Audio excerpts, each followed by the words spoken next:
Tout d'abord, je remercie la comité scientifique de la SFR pour avoir accepté notre étude pour être présentée aujourd'hui en plénière, intitulée L'influence de l'activité physique sur l'estime de soi chez les adultes atteints d'arthrite juvénile idiopathique. J'ai aucun conflit d'intérêt. Comme vous le savez, l'arthrite juvénile idiopathique est un groupe de maladies rhumatismales qui commence avant l'âge de 16 ans.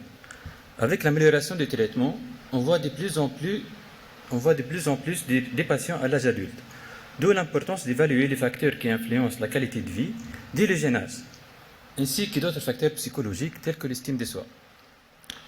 Notre objectif était de faire une étude comparative du niveau d'estime de soi et le niveau d'activité physique entre un groupe atteint d'AGI et un groupe témoin.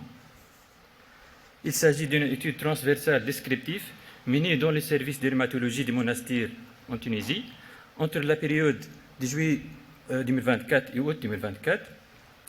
Nous avons utilisé l'échelle d'estime de soi de Rosenberg pour évaluer les attitudes et les sentiments positifs et négatifs à l'égard de soi-même. Ce score est une échelle de 10 items avec une fourchette de score de 10 à 40. Un score plus élevé indique une meilleure estime de soi. Les niveaux d'activité physique ont été analysés à l'aide de la version courte du questionnaire international sur l'activité physique, IPAC. Notre groupe d'études renferme 68 personnes âgées de plus de 18 ans, 42 personnes en bonne santé, c'est le groupe témoin, et 26 atteintes d'AGI. Les deux groupes ont été appareillés en âge et en genre.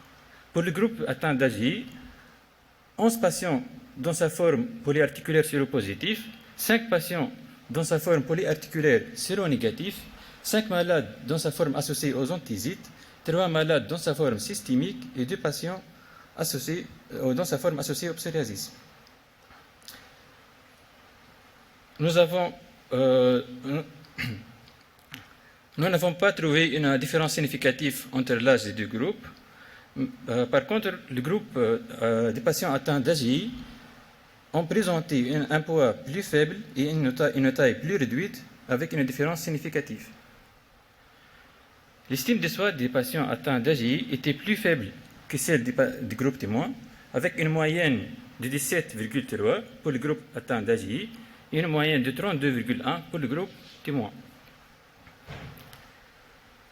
Dans la classification IPAC, les patients atteints d'AGI ont été classés comme moins actifs physiquement, avec une activité intense dans 4,7% des patients atteints d'AGI contre 21,4% patients pour les groupes témoins. Et une activité modérée dans le groupe d'AGI, 7,3% des patients contre 31% dans le groupe témoin. En plus, et plus sédentaire pour les groupes atteints d'AGI que le groupe témoin, avec un pourcentage de 59,3% dans le groupe d'AGI et 16,4% pour le groupe témoin. Les résultats de notre étude mettent en évidence un impact significatif de l'arthrite juvénile idiopathique sur l'estime de soi des patients adultes. Nos résultats sont cohérents avec ceux de la littérature qui soulignent les conséquences psychologiques et sociales des maladies chroniques telles que l'AGI. Les liens entre l'AGI et une faible estime de soi est complexe et multifactoriel. Les douleurs chroniques, les limitations fonctionnelles, les stigmatisations associées à la maladie peuvent affecter l'image corporelle, l'autonomie et les relations sociales des patients, contribuant ainsi à une dégradation de l'estime de soi.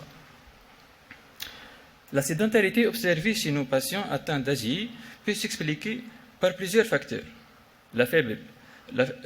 Les douleurs articulaires, la fatigue, les limitations fonctionnelles associées à la maladie peuvent constituer des barrières importantes à l'exercice physique. Ces résultats soulignent l'importance d'une prise en charge globale des patients atteints d'AGI, incluant non seulement le traitement de la maladie inflammatoire, mais également des interventions visant à améliorer l'estime de soi, des programmes d'éducation thérapeutique des patients associant des professionnels de santé, rhumatologues, kinésithérapeutes, psychologues, pourraient être mis en place afin d'encourager l'activité physique, favoriser l'adoption du comportement sain, améliorer l'estime de soi avec un soutien psychologique. Notre étude présente certaines limites. Il s'agit d'une étude transversale, ne permet pas d'établir une relation de causalité. La taille de l'échantillon est malheureusement relativement restreinte, ce qui pourrait limiter de généraliser les résultats. Le score de Rosenberg a été établi en langue française, alors que l'étude est faite sur des patients tunisiens qui parlent la langue arabe et le dialecte tunisien. Des études longitudinales sont nécessaires pour mieux comprendre l'évolution de l'estime de soi, de l'activité physique et de la qualité de vie chez les patients atteints d'AGI au cours du temps. En conclusion, la faible pratique d'activité physique par les patients atteints d'AGI semble influencer directement leur estime de soi. Ces patients devraient être encouragés à augmenter leur activité physique dès leur plus jeune âge par une équipe de soins de santé multiprofessionnelle afin d'améliorer leur qualité de vie. Merci pour votre attention.